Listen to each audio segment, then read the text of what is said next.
सभी साथियों को मकर संक्रांति की बहुत बहुत शुभकामनाएं। मकर संक्रांति सनातन धर्म का अत्यंत पवित्र पर्व है। यह केवल एक त्योहार नहीं बल्कि आध्यात्मिक स्वर्ग, दान और पुण्य अर्जन का विशेष अवसर है। साथियों, तिल को शास्त्रों में पापनास्त्र और अमृत के बराबर माना गया है।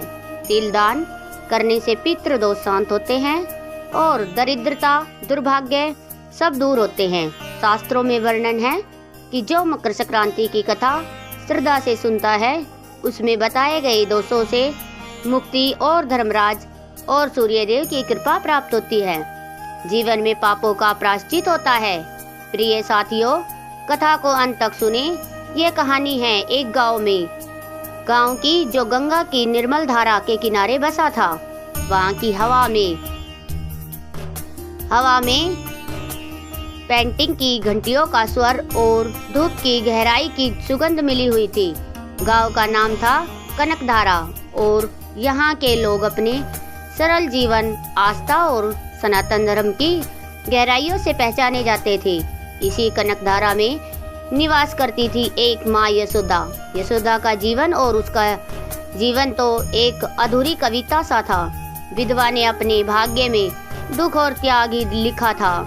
क्या बताए, 12 साल पहले जब वह गांव में आई तो उसकी आंखों में सपने थे। नियति को कुछ और ही विचार थे। मेरे भाइयों, विवाह के 2 वर्ष बाद एक भयंकर महामारी ने उसके पति को उससे छीन लिया। हाय रे मेरी किस्मत, वो अक्सर बुदबुदाती थी। मेरा सिंदूर धुल गया, मेरा संसार उजड़ गया। मगर एक नन्ही सी कोपल थी जो उसके आंसुओं को पूछने का प्रयास करती थी। एक शिशु जो उसकी सूनी गोद में आशा का सूरज बनकर आया था। उसका इकलौता बेटा गोपाल, मेरा गोपाल, वो नाम लेते और उसकी आंखों में एक अजीब सी चमक आ जाती। गोपाल, जिसका अर्थ है जीवन, ईश्वर का दिया हुआ प्राण पर विधाता का कैसा अन्याय था जिसे नाम ही जीवन मिला था। उसी के जीवन पर हर पल मृत्यु की काली छाया मंडराती रहती थी। अरे, जन्म के समय से ही वह कमजोर था, नन्हा सा, हड्डियों का ढांचा।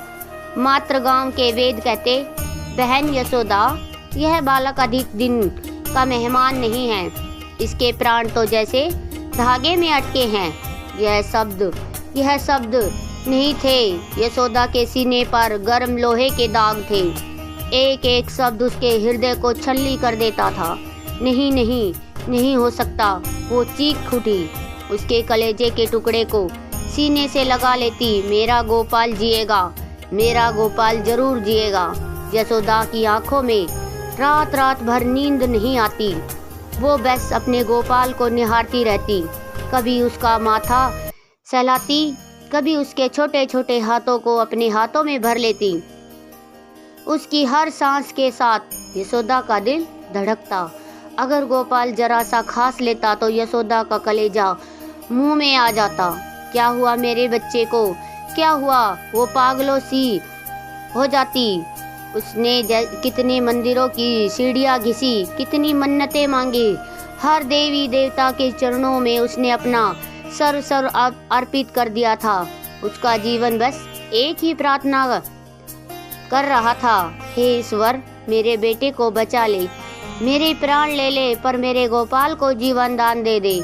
कनकधारा गांव में एक बहुत पुरानी पूजनीय साध्वी थी जिन्होंने ज्ञानमाई कहते थे। एक दिन यशोदा अपने सूखे आंचल में अपने दुबले पतले गोपाल को लपेटे ज्ञानमाई माँ के पास पहुंची।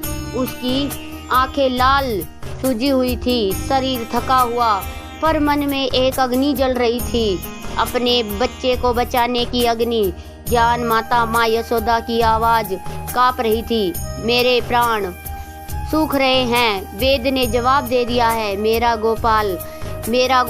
बस वो फूट फूट कर रो रही थी। ज्ञान में माँ ने करुणा से उसे देखा। उसके चेहरे पर एक अलौकिक शांति थी। उन्होंने गोपाल के माथे पर हाथ फेरा और फिर यशोदा की आंखों में झांका। बेटी रो मत, तेरा विश्वास, तेरा प्रेम, यह सब व्यर्थ नहीं जाएगा। उन्होंने एक गहरी सांस ली। सुन, मैं तुझे एक मार्ग बताती हूँ, एक कठोर मार्ग, पर अगर तूने उसे श्रद्धा से निभाया तो स्वयं मृत्यु भी तेरे पुत्र का बाल भी बांका नहीं कर सकती। यशोदा की आंखों में एक चमक कौंध गई। कोई भी मार्ग कितना भी कठिन कठोर, मैं सब करूँगी, बस मेरा गोपाल। हर वर्ष ज्ञान में माँ ने धीरे गंभीर स्वर में कहा, मकर संक्रांति के पावन पर्व पर सूर्य के उत्तरायण होने पर तू स्नान कर पवित्र होकर मकर संक्रांति वाले दिन स्नान का व्रत लेना, पूरे दिन निराहार रहना, फिर अपनी सामर्थ्य अनुसार दान करना। तिल, गुड़, कंबल, अनाज जो भी हो सच्चे हृदय से, और सबसे महत्वपूर्ण बेटे पूरी श्रद्धा से सत्यनारायण कथा का पाठ सुनना या करवाना। यह सब तूने अपने गोपाल की दीर्घ आयु के लिए करना है, बिना किसी संशय के, बिना किसी स्वार्थ के। तेरा अखंड विश्वास ही तेरे व्रत का फल होगा, यही तेरा कवच होगा, यही तेरे पुत्र का जीवन दान होगा। ज्ञान में माँ के यह शब्द यशोदा के लिए जैसे साक्षात ईश्वर का संकेत थे। उसके मन में एक नया उत्साह, एक नया संकल्प जाग उठा। हाँ, मैं करूँगी, मैं सब करूँगी।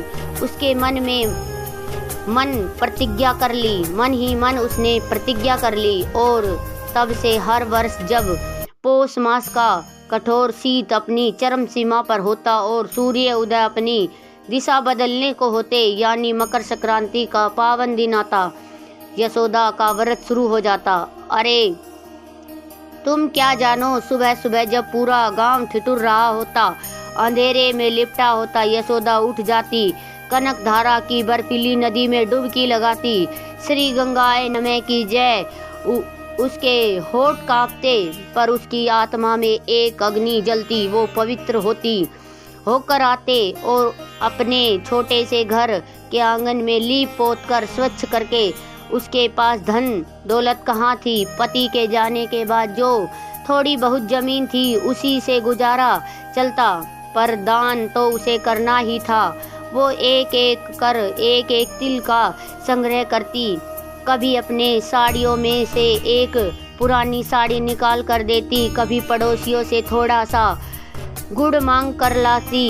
हे प्रभु, मेरे पास यही है, इसे स्वीकार करो। उसकी आंखें भीगी होती, मन में अटूट विश्वास होता। फिर बारी आती कथा की। सत्यनारायण भगवान की जय। वह गांव के पंडित जी को बुलाती। अगर वह ना आ पाते तो स्वयं अपने टूटे फूटे शब्दों में पर पूरे भाव से कथा पाठ करती और सुनती। उसके मुख से एक भी शब्द व्यर्थ नहीं निकलता। हर शब्द में उसके गोपाल की आयु, उसके प्राणों की रक्षा की प्रार्थना छिपी होती। वो घंटों भगवान के चरणों में बैठी रहती। उसकी आंखें नम, पर चेहरे पर एक अजीब सी शांति। और चमत्कार देखो, जैसे जैसे साल बीतते गए, गोपाल जो कभी इतना कमजोर था कि लगता था कि एक हवा का झोंका उसे उड़ा ले जाएगा, धीरे धीरे मजबूत होने लगा। उसकी आंखें जो पहले हमेशा बुझी बुझी सी रहती थी, उसमें एक अजीब नई चमक दौड़ गई। वो दौड़ता, खेलता, हंसता, बिल्कुल दूसरे बच्चों की तरह। गांव वाले अचंभित थे। अरे, यह तो वही बालक है जिसे वेद ने मरणासन घोषित कर दिया था। वे यशोदा की श्रद्धा को प्रणाम करते, उसकी भक्ति की मिसाल देते। देखो तो माँ की तपस्या ने तो मौत को भी झुका दिया। 10 वर्ष बीत गए। मकर संक्रांतियाँ 10 वर्षों में 10 वर्षों तक यशोदा ने एक भी व्रत नहीं छोड़ा, एक भी दिन नहीं छोड़ा, एक भी दिन दान नहीं छोड़ा, एक भी कथा का क्षण उसकी श्रद्धा से विमुख नहीं हुआ। गोपाल अब 11 वर्ष का था, एक हंसता खेलता चंचल बालक। उसकी ये आवाज से घर गूंज उठता था। यशोदा का जीवन अब सुख से भर गया था, पर उसके मन में वो डर कभी पूरी तरह से गया नहीं था। कहीं कहीं फिर से वो कांप उठती, इसलिए उसका विश्वास और गहरा होता गया। फिर आई वो 11वीं मकर संक्रांति। गोपाल 11 वर्ष का हो चुका था और वो अपने मित्रों के साथ गंगा किनारे खेल रहा था। अचानक एक तेज हवा का झोंका आया और फिर वह फिसल कर नदी के किनारे गिर गया। उसे चोट तो ज़्यादा नहीं लगी, पर एक अजीब सी कंपकपी उसके शरीर में दौड़ गई। रात को उसे तेज बुखार चढ़ गया। अरे राम, यशोदा के प्राण सूख गए। यह क्या हो गया मेरे बच्चे को? उसने सारे जतन किए, गर्म पानी की पट्टियाँ, देसी दवाएं, पर गोपाल का बुखार उतरने का नाम ही नहीं ले रहा था। उसका शरीर आग की तरह जल रहा था। गांव के वैद्य आए, उन्होंने गोपाल को देखा और उसके चेहरे पर चिंता की लकीरें उभर आई। यशोदा बहन, मैं क्या कहूँ, लगता है इस बालक की आयु पूरी हो चली है। मैंने जीवन में बहुत रोगी देखे, पर इसके लक्षण अच्छे नहीं हैं। अब तो बस ईश्वर ही मालिक। वेद ने अपनी पोटली उठाई और चले गए। यशोदा के पैरों तले जमीन खिसक गई। नहीं, यह नहीं हो सकता। उसकी आंखें थरथरा गई, पर उसके अंदर कहीं से एक दृढ़ निश्चय जागा। नहीं, वेद कुछ नहीं जानते। मेरी तपस्या, मेरा व्रत, मेरा विश्वास, वो खाली नहीं जा सकता। मेरा गोपाल ऐसे नहीं मर सकता। अगले दिन ही वह मकर संक्रांति थी। गोपाल की हालत और बिगड़ रही थी। यशोदा, वो बेहोश पड़ा था, सांसें धीरे धीरे चल रही थी। यशोदा की आंखों से आंसुओं की धारा बह रही थी, पर उसके होठों पर भगवान का नाम था। प्रभु, मेरे गोपाल को बचा लो, मेरा विश्वास मत तोड़ो। सुबह के 4 बजे थे। करारे कड़ाके की ठंड थी। यशोदा ने थरथराते हाथों से गंगा में स्नान किया। उसके मन में एक ही विचार था, आज मुझे अपना व्रत पहले से अधिक श्रद्धा से करना है। वो गीले वस्त्रों में घर लौटी और पूजा की तैयारी में लग गई। एक तरफ उसका बेटा मृत्युशैया पर था, दूसरी ओर वो अपने हाथों से तिल और गुड़ के लड्डू बना रही थी, दान के लिए अनाज निकाल रही थी। उसके आंसू गर्म लड्डुओं पर गिर रहे थे, पर उसके हाथ नहीं रुक रहे थे। गांव के पंडित जी आए। उन्होंने गोपाल की हालत पता की, इसलिए वे भी उदास थे। यशोदा ने उनसे कथा कहने का अनुरोध किया। पंडित जी, मेरे पास धन नहीं है, पर मेरी श्रद्धा है। आज मेरी कथा को और अधिक भाव से कहिएगा। पंडित जी, मेरा गोपाल ठीक हो जाएगा, मैं जानती हूँ। पंडित जी ने देखा, यशोदा के चेहरे पर एक अजीब सी अलौकिक शक्ति थी।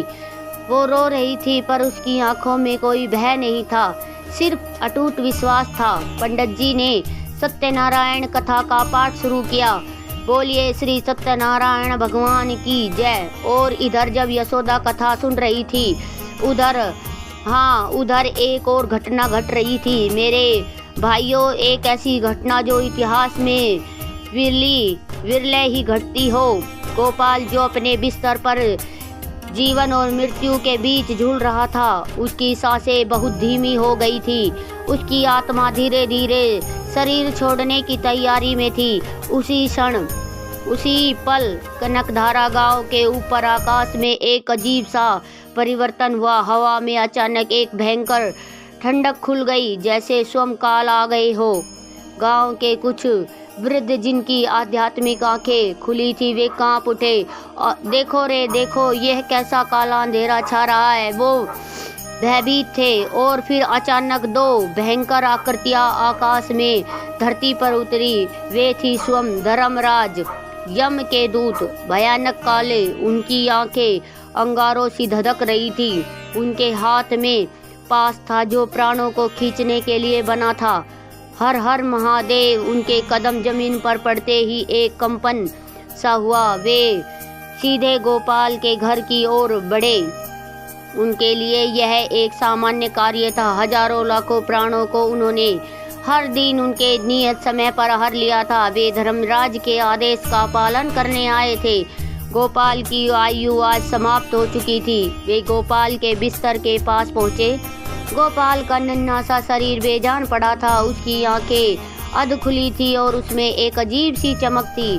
भाई, कि शायद अंतिम विदाई की। दूतों ने अपना पास उठाया, गोपाल की आत्मा को खींचने के लिए तैयार हुए। रुको! एक गगनभेदी आवाज, एक ऐसी गर्जना जिसने समस्त ब्रह्मांड को हिला दिया। क्या दूत के हाथ जहाँ थे वहीं टिक गए। उसके भीतर भय समा गया। यह आवाज किसकी थी? इतनी प्रबल, इतनी शक्तिशाली। आकाश में एक तेज प्रकाश पुंज फैला। वो प्रकाश इतना दिव्य था कि दूतों की आंखें चौंधा गई और उस प्रकाश के बीच से एक तेजस्वी आकृति प्रकट हुई।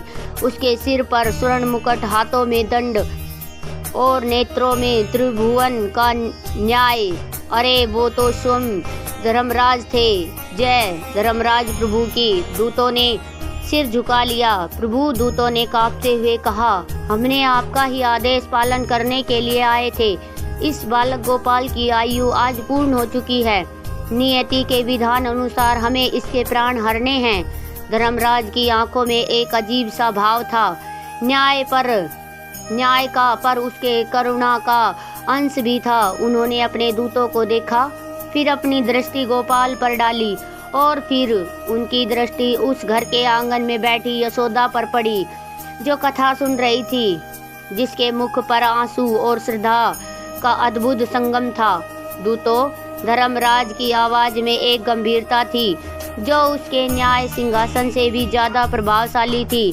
तुम सत्य कहते हो कि नियति ने इसके लिए यही लिखा था। तुम सत्य कहते हो कि इसकी आयु आज पूर्ण हो चुकी है और तुम सत्य कहते हो कि तुम केवल धर्म का पालन कर रहे हो। दूतों ने सिर उठाया, आशा में कि अब उन्हें आदेश मिलेगा, किंतु धर्मराज की आवाज अब और बुलंद हो गई, जैसे आकाश में बादल गरज रहे हो। किंतु आज तुम नियति को टालोगे, आज तुम मेरे आदेश का पालन नहीं करोगे, आज इस बालक के प्राण नहीं हरोगे। दूत अचंभित रह गए। प्रभु, यह आप क्या कह रहे हैं? नियति का विधान भला कैसे बदल सकता है? आपके ही आदेश से चलता है सारा संसार। आपने ही तो कर्म और फल का सिद्धांत स्थापित किया है। धर्मराज मुस्कुराए, एक ऐसी मुस्कान जो ज्ञान और करुणा से भरी थी। दूतों, तुम सिर्फ नियमों को जानते हो, तुम सिर्फ विधानों को जानते हो, तुम सिर्फ शक्ति को, पर तुम शक्ति को नहीं जानते हो, जो इन नियमों को भी अपने अटूट विश्वास से झुका देती है। तुम उस प्रेम को नहीं जानते जो मेरे जैसे नियामक को भी विस्मय कर देती है। उन्होंने अपनी उंगली यशोदा की ओर उठाई, जो अपने आंचल से आंसू पोंछते हुए पंडित जी के हर शब्द को अपने हृदय में उतार रही थी। देखो उसे, उस माँ को देखो, उसके तप को देखो, उसके निस्वार्थ प्रेम को देखो। हर वर्ष, हर मकर संक्रांति पर उसने निराहार रहकर अपनी एक एक पाई दान करके, हर कष्ट सहकर अपने इस पुत्र की लंबी आयु के लिए प्रार्थना की है। उसके एक एक शब्द में, उसके एक एक आंसू में, उसके एक एक दान में मेरे लिए, उस परम पिता परमात्मा के लिए इतना अटूट विश्वास, इतनी अखंड श्रद्धा भरी है कि आज उस श्रद्धा ने मृत्यु को भी रोक दिया है। धर्मराज की आंखों में एक अद्भुत तेज था। माँ की श्रद्धा, माँ का प्रेम, माँ का त्याग, यह केवल भावनाएं नहीं है दूतों, यह ब्रह्मांड की सबसे बड़ी शक्ति है। यह वह शक्ति है जिसके सामने स्वयं काल भी नतमस्तक हो जाता है। यह वह शक्ति है जो मेरे न्याय के तराजू को भी झुका देती है। और फिर उन्होंने वह अमर वाक्य कहे जो युगों युगों तक एक सत्य बन गए। माँ की श्रद्धा ने आज मृत्यु को भी रोक दिया है। दूतों ने यह सुना और उनके भीतर का सारा अहंकार, सारा नियम निष्ठ भाव पिघल गए। वे समझ गए, वे नतमस्तक हो गए उस माँ की अद्भुत श्रद्धा के सामने। जैसी उसकी आपकी आज्ञा प्रभु, उन्होंने कहा और एक पल में वे अदृश्य हो गए। धर्मराज भी एक मुस्कान छोड़ते हुए उसी दिव्य प्रकाश में विलीन हो गए। इधर पंडित जी ने कथा समाप्त की। सत्यनारायण भगवान की जय। यशोदा ने अपनी आंखें खोली। उसके मन में एक अजीब सी शांति और हल्कापन था, जैसे कोई भारी बोझ उतर गया हो। वो धीरे से उठी और अपनी गोपाल के पास गई उसने देखा, अरे यह क्या! गोपाल की आंखें धीरे धीरे खुल रही थी। उसका शरीर जो कुछ देर पहले आग की तरह तप रहा था वह ठंडा पड़ रहा था। उसका चेहरा जो पीला और तेजस हो गया था वह उस पर एक हल्की सी लालिमा छा गई थी। माँ, गोपाल ने धीमी आवाज में पुकारा। गोपाल! यशोदा के मुख से एक चीख निकली, पर वो चीख भय की नहीं, असीम आनंद की थी। उसके आंसू थम नहीं रहे थे। वो अपने बेटे के सिर को अपने हाथों में भर कर रोने लगी, पर अब उसके आंसू गर्म नहीं थे, वे शीतलता और कृतज्ञता के आंसू थे। मेरा बच्चा, मेरा गोपाल! गांव के लोग भी इकट्ठे हो गए थे। उन्होंने देखा गोपाल को उठाते हुए, उसकी आंखों में जीवन की चमक लौटते हुए। वे सब हतप्रस्त थे। वेद जो उसे मरा हुआ मानकर चला गया था, जब वो वापस आया तो उसने गोपाल को हंसते खेलते देखा। चमत्कार! यह तो साक्षात चमत्कार है। मैंने अपने जीवन में कभी ऐसा नहीं देखा। यह तो माँ की श्रद्धा का प्रताप है। और तब से गोपाल कभी बीमार नहीं हुआ। वो स्वस्थ, बलवान और दीर्घायु हुआ। वो बड़ा होकर एक धर्मात्मा पुरुष बना, जिसने अपनी माँ के त्याग और ईश्वर की कृपा को कभी नहीं भुलाया। उसने जीवन भर अपनी माँ की सेवा की और उस गांव में यशोदा की कथा अमर हो गई। हर मकर संक्रांति पर कनकधारा गांव में यशोदा की कथा सुनाई जाती और हर कोई उस माँ के अटूट विश्वास को प्रणाम करता, जिसने अपनी श्रद्धा से स्वयं मृत्यु को भी झुकाने पर विवश कर दिया। सच ही कहा है, इस दुनिया में माँ की श्रद्धा से बड़ा कोई बल नहीं, उसके प्रेम से बड़ी कोई तपस्या नहीं और उसके निस्वार्थ कर्म से बड़ा कोई पुण्य नहीं। यह कथा आज भी हम सबको यही सिखाती है। मेरे भाइयों, मेरे कर्मचारी की श्रद्धा जो हो तो ऐसी हो, माँ का दिल हो तो ऐसा हो और विश्वास हो तो ऐसा हो जो खुद काल को भी हरा दे। बोलिए श्री सत्यनारायण भगवान की जय, माँ यशोदा की जय। प्रिय साथियों, इस वीडियो में मकर संक्रांति की पूर्णिमा व्रत कथा समापन होता है। हम चाहते हैं कि भगवान सूर्य देव धर्मराज यम की कृपा आप सब पर बनी रहे। जय सूर्य देव, जय माँ यशोदा। तो दोस्तों, आपको यह वीडियो कैसी लगी कमेंट बॉक्स में ज़रूर बताएं। धन्यवाद।